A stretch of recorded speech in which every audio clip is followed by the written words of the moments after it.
बे समाव फुं समाव बे ओनसोलनि थुक्राझार ओनसोलनि गोबां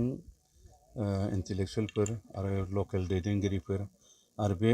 ओनसोलनि वेल उइसारफोर आरो रायजो राजाफोरखौ लानानै दिनै बे थुक्राझारनि मिसननि ओरै सोनाबहा बेरेंसि दैनि सायाव सिगाङाव माने दंफांनि दलां दंमोन। दा दंफांनि दलांनि जायगायाव दा आरसिसि ब्रिज मोनसे सेंसन जाबाय। अलरेडि सासे अजित जैन होननाय कन्ट्राक्टरा बेखौ मोननो हादों आरो दा बेखौ दिनै फाउन्डेसन खालामनाय जाबाय आरो दिनै फाउन्डेसन खालामनायनि उनावनो बिसोरनि अफिसियेल माखासे जेनोखि प्रसेसफोर बे प्रसेसफ्रा जुदि जोबोब्ला कमप्लिट जायोबा बिथांमोनहा मावनायनि जेनोखि आरम्भनि खामानि बेफोरखौ बिथांमोनहा मावसिगोन आरो बिथांमोनखौ रायजोनि सिगाङावनो गेजेरावनो बुंनाय जाबाय जे बे दलांखौ लुनाय समाव एज पार स्पेसिफिकेसन आरो एज पार सिडिउल मथे जेरैबायदि दङ लिरनाय दङ अर्डार दङ बेबायदिनो दलांखौ लुफुंनानै होनांगौ होननानै दिनै जों रायजोनि सिगाङाव बिथांमोनखौ बुंनाय जाबाय आरो बिथां कन्ट्राक्टरमोनहाबो दिनै दंफैयो आरो बिसोरबो बेबायदिनो सिडिउल मथे बा एज पार स्पेसिफिकेसन मथे माने खामानिखौ मावसिगोन होननानै बिथांमोनहाबो खोथा लाखिबाय। दा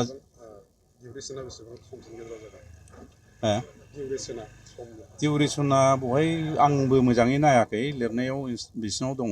वार अर्डाराव थाजोबगोन बेखौ बिथांमोनाव नायनानै लानो हागोन आरो एज पार दहाय MP बिथाङाबो बुंलांदों आंबो बुंदों एज पार टाइम सिडिउल मोनसे टाइम लिमिट होनाय थायोथ' बे टाइम लिमिटनि गेजेराव जाहाथे मोजाङै कमप्लिट खालामनानै होयो बे खोथाखौ बुंनाय जादों। दा बे दलाङा जुदि जाफुङोब्ला बे ओनसोलनि रायजो राजाफ्रा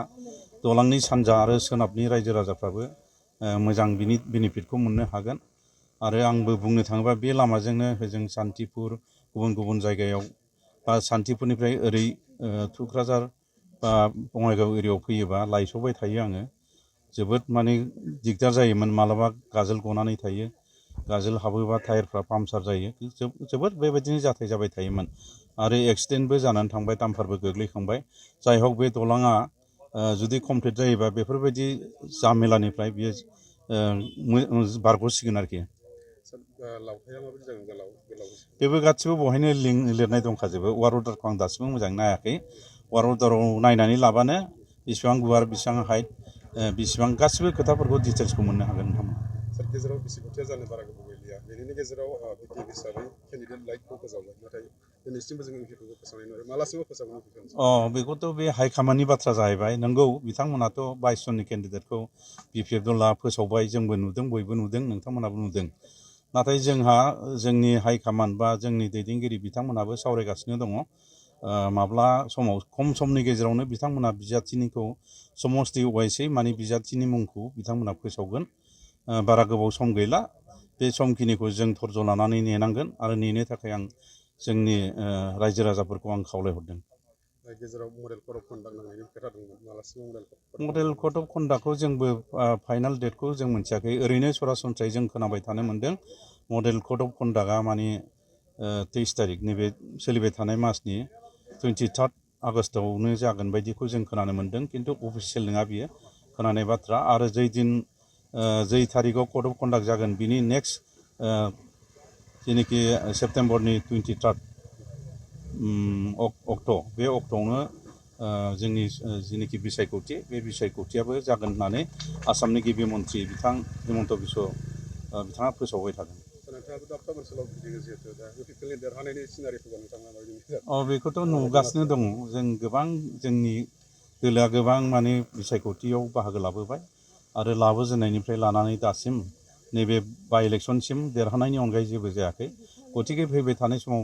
इउपिपिएलआनो मोनफ्रोमबो फ्राय जोंनि जिहेथु जोंनि चिरां डिस्ट्रिक्टआव 7टा समस्ति दं बे 7टा समस्तियाव 7थायानो देरहाजोबगोन जायखौ कि बिजाथि होआ मानो। इउपिपिएलआथ' मेक्सिमाम माने मार्जिना मोजां मार्जिन लानानै देरहागोन बहाय खुनु गोथोनि खोथा गैला मानो होनोबा बिपिएफनि जेनोखि लिडारशिपफोर बिथांमोनहा सेरखाय बेरखाय जाजोब्बाय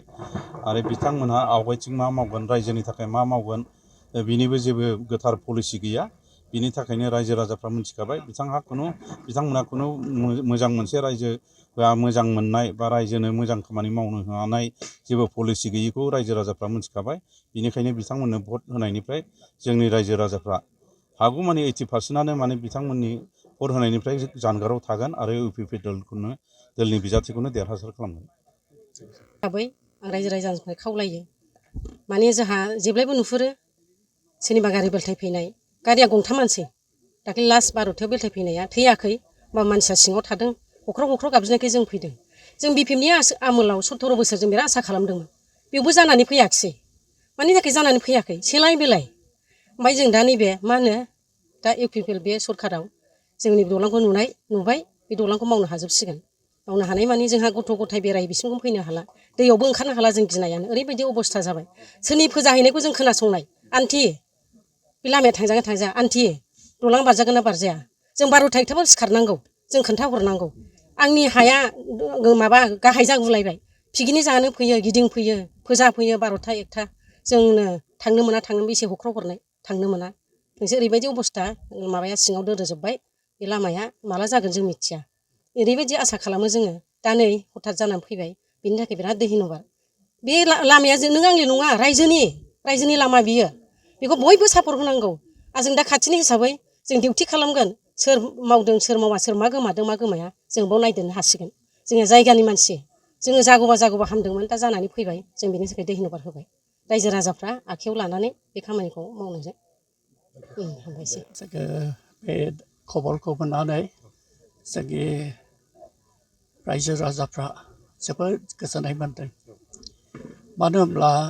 बे दालांनि थाखाय गोबां मानसिफ्रा सैसोनानै दंमोन इट इस द life line of this area बे लाइफ लाइना माने बेजोंनो थांनानै थानाय बिदि जादों जोंनि मानसिफ्रा बे गैयाब्लानो जोंनि मानसिफ्रा अलखद समावहाय सहाय मोननो थाखाय गोब्राब जानायमोन बेनिखायनो बे सुबिदाखौ जे जोंनो होबाय दिनैनि जे सरकार बे सरकारनि गेजेरजोंहाय मोननो हानायखाय जों जोबोद रंजानाय मोनदों। दा थांलाय फैलायनि गेजेराव माबायदि उसुबिदा जायोमोन? थांलाय फैलायनि गेजेराव गोबां जोंनि स्कुलनि गथ'फ्रा एक्सिडेन्टफोर जायोमोन सौग्रावलायनानै दालाङावनो गोग्लैयोमोन ओमफ्राय बेनिफ्राय माखासे दैयावहाय गोग्लैलाङोमोन मटर साइकेलजों गोग्लैलाङोमोन दामफाराबो खनसे गोग्लैलांदों बेवहाय आरो मोनसे गारि फिसा फुंनि समावनो 6:30 समावहाय स्पिडआव फैदोंमोन बिसोर हमथास्लाबनो हायाखै दालांनि अबस्था गाज्रिनाय बिसोरो दानखेनो हायैयाव बिसोर गाहायाव गोग्लैलांदों जखम जादों खिन्थु मानसिफ्रा बासिजोबदों बेनो माखासे जोंनि थाखाय ड्रबेक जानानै थादोंमोन आरोखि हेंथा जानानै थादोंमोन दा बे गासैबो खुलिजोब्बाय जों खुलिनाय बायदि मोनबाय ओमफ्राय जोङो रंजादों जे जोंनि मानसिफोरनि थांलाय फैलाया दा सहस जासिगोन ओमफ्राय जोंनि मानसिफ्रा बेफार बानिज्य खालामनायफ्रावबो हान्था मेला खालामनायफ्रावबो गोख्रैसिनाव थांनो हासिगोन जोंनि जे साननायफोर दं बे साननायफोरखौ जों गोजौआवहाय थांनोब्ला जों बेखौ गोख्रैसिनाव थांनो गासैखौबो मावफुंजोबनो हासिगोन एस्टिमेटनि डिउरेसन बायदि टाइम बायदि माबायदि मावफुंजानो लुबैदों नोंथाङा ओनसोलनि बे दालांखौ जों बेखौ गोख्रैनो मावजानो लुबैदों उइदिन 1 year or half बेखौ खालामोबा गाहाम जों मोनगौमोन ओमफ्राय बे गोसो बायदि दङ बियो डिपेन्डिं अन द कन्ट्रेक्टर माबा फाइनान्सियेल जे रिसर्सेस दं बे जुदि फ्ल' जाबाय थायोब्ला आं सानो बे दालांखौ मावफुंनायाव स्पिड आप खालामनानै जोंनि थाखाय बे बेबहाराव फैनो हागोन हामबाय